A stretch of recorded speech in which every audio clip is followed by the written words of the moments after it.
ड्रामे के next episode में आप लोग देखेंगे कि कल तक जो माँ बेटियाँ सिर्फ घर पर कब्जा करना चाहती थीं, आज वो तमाम तर बहुओं की अलमारियों और उनके जेवर तक पहुँच गईं। अज़रा ने इस मुतल्लिक कभी सोचा भी नहीं था कि रिजवाना इस हद तक घटिया भी हो सकती है। वहीं पर दूसरी तरफ फ़रत और वासिफ, जिसके दरमियान में तनाव और दूरियां पैदा होती जा रही हैं। फ़रत जो कि वासिफ से कहती है कि तुम मुझे आजकल वक्त नहीं देते, और हाँ, जब भी मैं तुमसे कुछ पूछती हूँ कि खाना खाया या नहीं, तुम इन बातों से चिढ़ क्यों जाते हो। तो वासिफ कहता है कि बस बहुत हो गया, ये बातें बच्चों वाली होती हैं। कहता है वासिफ कि हमारी शादी हो चुकी है, तो जितना जल्दी हो सके ग्रो कर लो, तुम्हारे लिए उतना ही बेहतर होगा। फ़रत जो कि बहुत ज़्यादा दुखी हो जाती है और कहती है वासिफ से कि किसी से ये पूछना कि तुम सही सलामत पहुँचे हो या नहीं, तुमने खाना खाया या नहीं। ये बातें इस बात का एहसास दिलाती हैं कि आपके साथ जो इंसान मौजूद है उसकी ज़िंदगी में आपकी कितनी अहमियत है और वो इंसान आपकी कितनी कदर करता है। वासिफ फ़रत की ये बात सुनने के बाद खामोशी इख्तियार करता है, क्योंकि उसके पास कोई भी जवाब नहीं होता कि जिससे वो फ़रत को कोई तसल्ली दे सके। वहीं पर दूसरी तरफ अज़रा जो कि अपनी भाभी के लिए हॉस्पिटल में मौजूद होती है, तो उसकी गैर मौजूदगी का फ़ायदा रिजवाना उठाने की कोशिश करती है। रिजवाना जो कि कल तक पूरे घर में हुक्मरानी करने की कोशिशों में लगी हुई थी, आज वही रिजवाना अज़रा और तमाम तर बहुओं के अलमारियों और उनके जेवरों तक पहुंच गई। कहती है रिजवाना जमाल से कि मैंने जेवर देखा था और अलमारी भी खुली हुई थी, वहीं पर मुझे जेवर नज़र आया तो मैंने लॉक लगा दिया। चाबी जो कि वो जमाल को देना चाहती है, लेकिन जमाल एक बहुत बड़ी गलती कर बैठता है और जमाल वो चाबी दोबारा फूफो के हाथ में दे देता है और कहता है कि ये बहुत ही अच्छी और सही जगह पर वापस आ चुकी है।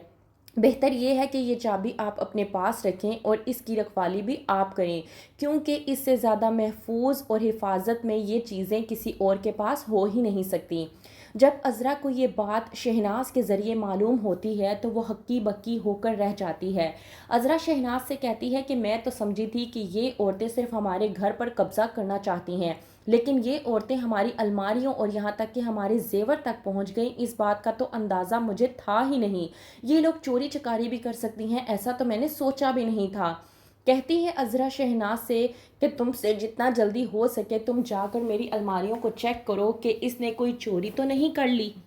वहीं पर दूसरी तरफ वासिफ जो कि रामीन से मिलने के लिए गया होता है, तो रामीन से बात कर रहा होता है वासिफ के, वहीं पर उसकी नज़र फ़रत पर पड़ती है। फ़रत जो कि वासिफ को रामीन के साथ देख लेती है और एक बहुत बड़ी मिसअंडरस्टैंडिंग पैदा हो जाती है। फ़रत जो कि पहले से ही वासिफ को लेकर बहुत ज़्यादा परेशान थी कि शायद वासिफ के ज़िंदगी में कोई लड़की आ गई है, लेकिन आज जब वासिफ को अपनी पुरानी मोहब्बत के साथ फ़रत देख लेती है तो उसके तो जैसे पैरों तले से ही ज़मीन निकल जाती है।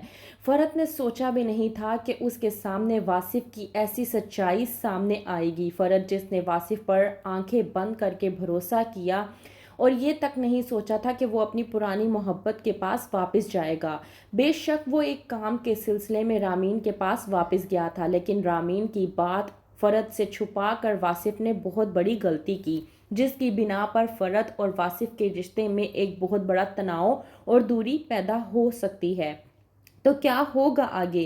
क्या वासिफ फ़रत को समझा पाएगा कि वो जो कुछ भी समझ रही है ऐसा कुछ नहीं है, बल्कि वो रामीन के साथ सिर्फ और सिर्फ बिजनेस के तहत मिल रहा है? तो कौन सा नया खेल खेलेंगी अब ये दोनों माँ बेटियाँ? क्या होगा आगे? मज़ीद जानने के लिए देखते रहिए ड्रामा सीरियल बेबी बाजी की बहुएं।